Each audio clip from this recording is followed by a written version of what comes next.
Hey guys, Furum here, and today I'm going to be testing the W Motors Lykan Hypersport in multiplayer for the second time. Previously, when I tested this car in Asphalt 9, it was at 3 stars, but now I have almost completely maxed it at 5 stars, and I have put 7 epic import parts on it. That was all I had. I put them mostly on acceleration and nitro, because this car already has a very high top speed, but it kind of struggles to reach it and stay there. So on cars like this, it is actually better to upgrade acceleration and nitro as much as you can. And as we'll see in these races, it was definitely important. At the beginning of this race, I get a bit bullied, unfortunately. I think just because that guy was saving up for Shockwave, so I decided to go to the right so as not to get caught up in the havoc that goes from going left usually, because that is the way most people go.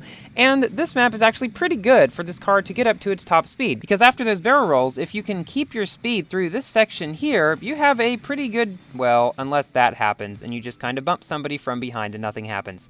That is one thing that may cause you to lose some speed. But if the game doesn't play tricks on you, this is a decent track for this car, and any track is good for this car that has pretty good long straightaways in any section where this car can keep up its speed without the use of too much nitro. Because even with its nitro completely maxed, it is still below 60, which is not the greatest. Now, this is probably the worst thing about this car, because the speed's good, the acceleration is pretty good, and the drifting is extremely good, even though this car has a pretty low handling stat, which usually means a lot of speed loss around turns.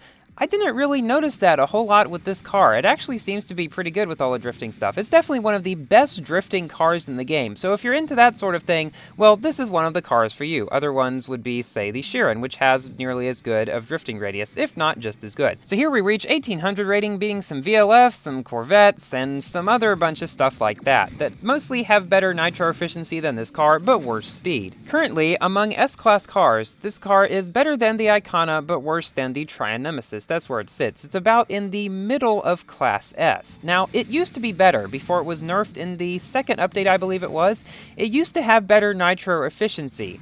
And I think the reason they decreased the nitro efficiency was because it was too overpowered for its rank or something like that.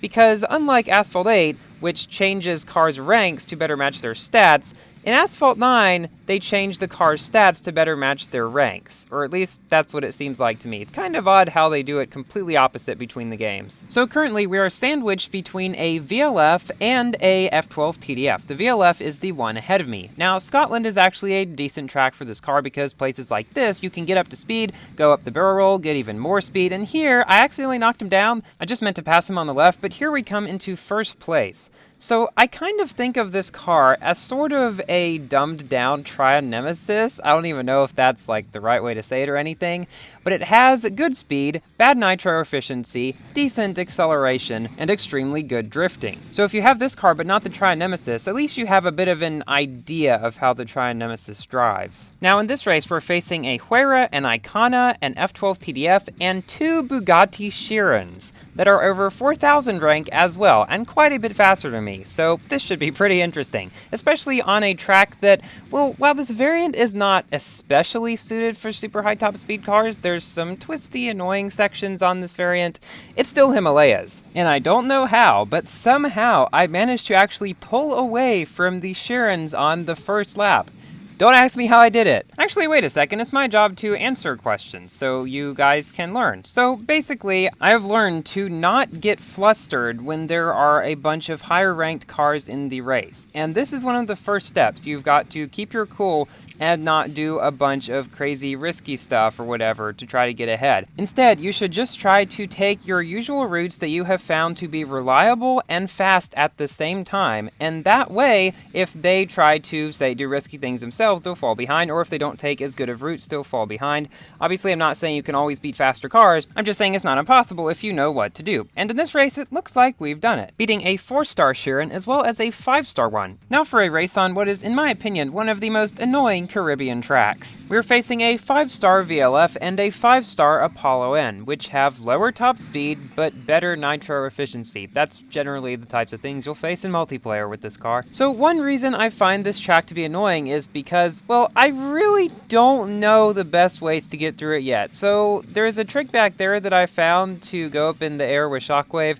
That's probably not the best way through there, and through this section, I don't know when to use nitro and when not to. Should I wait to Shockwave around this corner? Should I use it earlier? I don't know yet, but I'm sure as I keep trying this track over and over again in multiplayer, I will eventually get it down like I have other tracks. And you guys that may be struggling with this track as well, keep practicing and trying different routes and just find out what works best for you. Now, there we get 360'd by that VLF, who manages to do it actually very skillfully, if you can skillfully do 360s, because he waited long enough so that he wouldn't miss me, but he didn't wait so long that I would knock him down because of going past him faster with nitro. Man, I wish ground 360s would be removed. Thankfully, this is a 2-lap race, and we're actually coming up pretty fast on him here. Yeah, this is the real Lykan strength. Once you get up to speed, you're going to fly past most things that you encounter, except for other high-end S-Class cars, because no car in A, B, or any lower class can compete with this car in terms of speed, which made it rather difficult for me to get to Legend League this season. It took me 2 weeks, mainly because, well, not a lot of other people had gotten to Legend League either, and so what was happening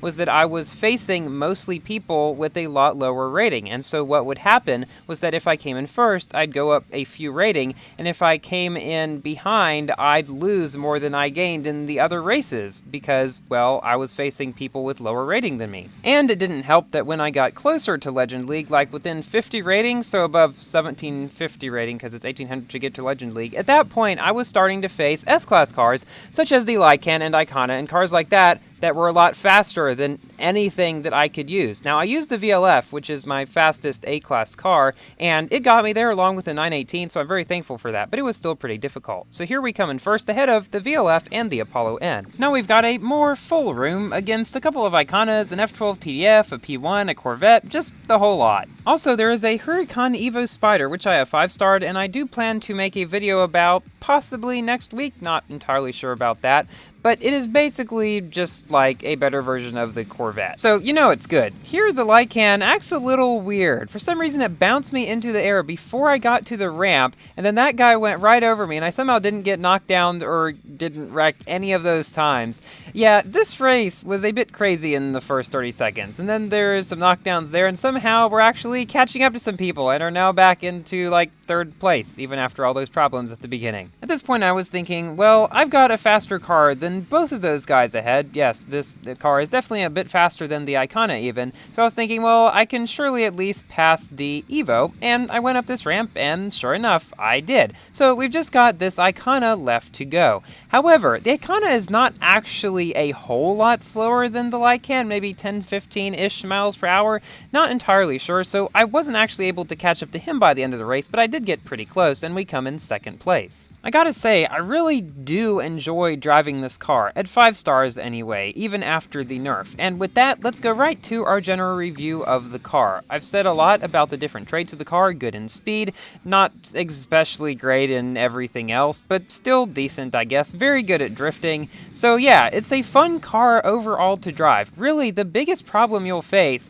is being able to keep speed in some cases. Now, in some tracks, it's not going to be a problem, but you have to be especially wary of your nitro, and don't let it run too low in this car, because there's nothing worse than running out of nitro when you're at a low speed, not being able to get up to speed, and then somebody rams you from behind and knocks you down. That has happened to me quite a lot. There, that one guy gets a knockdown in mid-air, and he's actually a P1, which is a bit slower than this car, a good bit slower, I should say, 20-30 miles per hour, so we definitely should be able to catch up to him, as long as I don't make a silly mistake, which is one reason why I didn't go up that barrel back there, because if I went up that, then I might have hit the sign, causing me to wreck and lose all chances of beating that guy. Instead, I decided to take a route that was ever so slightly slower. You really never want to do something risky just to shave off like 1/10 of a second, unless there's literally no other way you can win, which is not usually the case. Usually cars are more than 1/10 of a second apart. Although I have had times when I finished at the same frame as somebody else. So we come up to the end of this race here in 1st place. Thank you all for watching. Please like the video if you've enjoyed, and consider subscribing for more Asphalt 9 and Forza content. And I will see you in my next video. Goodbye.